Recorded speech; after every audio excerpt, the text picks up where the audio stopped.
Mindful eating is the practice of being fully present for a meal. This may involve slowing down the pace, savoring every bite, and starting to get in tune with your body's fullness cues. When you're distracted, you tend to eat faster and longer. For example, men and women randomized to eat while watching TV averaged an extra slice of pizza and 71% more mac and cheese, totaling nearly 300 additional calories. That alone could bump your weight like 8 pounds a year. This may help explain why one survey found overweight individuals reported they ate nearly half their meals while watching television.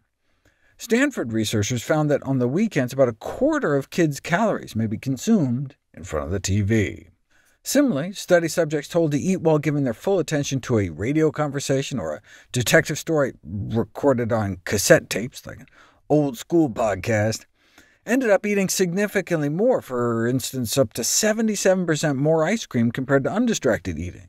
Even just engaging in conversation, eating with friends, can inadvertently boost intake. Distracted eating may also affect subsequent consumption. Have people play computer solitaire while eating a fixed-calorie meal, and they eat nearly twice as many cookies a half-hour later, as if they hadn't fully consciously registered how much they ate when they were distracted. Conversely, if you have people listen to an audio clip encouraging them to eat mindfully, focusing on the look, smell, taste, and texture of the food, hours later they eat fewer cookies than those either eating in silence or listening instead to some neutral audiobook content. Attending to the sensory qualities of food and our body's reaction is just one aspect of mindful eating. Mindfulness has been described as a moment-to-moment awareness, cultivated by paying attention in a specific way in the present moment, as non-reactively, non-judgmentally, and open-heartedly as possible. Just being aware may not be enough.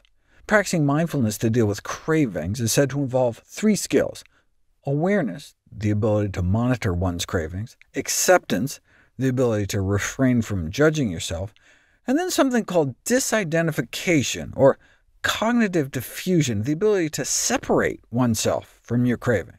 When we're struck with a craving, a typical reaction is instead what's called cognitive restructuring, a psychological term for challenging your thoughts and replacing them with alternative thoughts. For example, if you're hit with the thought, "I need to eat some chocolate," instead of just reaching for a candy bar, a restructuring response might be, "No, I don't. I can have something healthier instead." This rarely works. More than 100 self-identified chocolate cravers were randomized to an hour of cognitive restructuring instruction, and then given a bag of chocolates to carry around with them for a week to see how well they could resist the temptation, and they didn't do much better than the control group that tried it after no instruction at all. In contrast to cognitive restructuring, the mindful eating approach, called cognitive diffusion, involves teaching people to diffuse their thoughts as merely thoughts, placing mental distance between themselves and their cravings.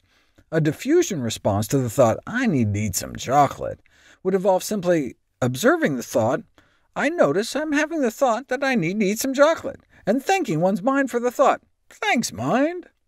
A mind bus metaphor is used, in which people are taught to imagine themselves as a driver of a bus, and their thoughts as mere passengers.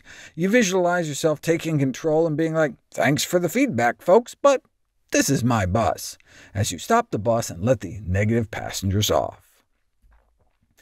Cognitive diffusion was tested head-to-head against cognitive restructuring in the same chocolate experiment, and those who got an hour of diffusion instructions had 3 times greater odds of remaining chocolate abstinent in the face of a week of constant temptation. Then diffusion was put up against acceptance, instructing people to observe a thought or feeling, accept its presence, and build up a degree of tolerance for uncomfortable feelings. Study subjects were randomized to less than a half an hour of coaching on diffusion, acceptance, or a control group that spent the time learning a muscle relaxation technique. They were then asked to carry a bag of chocolate candy around for 5 days untouched. The acceptance group failed to beat out the control group, but the diffusion group did. Of all the mindfulness skills, cognitive diffusion appears to be the most effective, a simple and efficient approach to manage food cravings.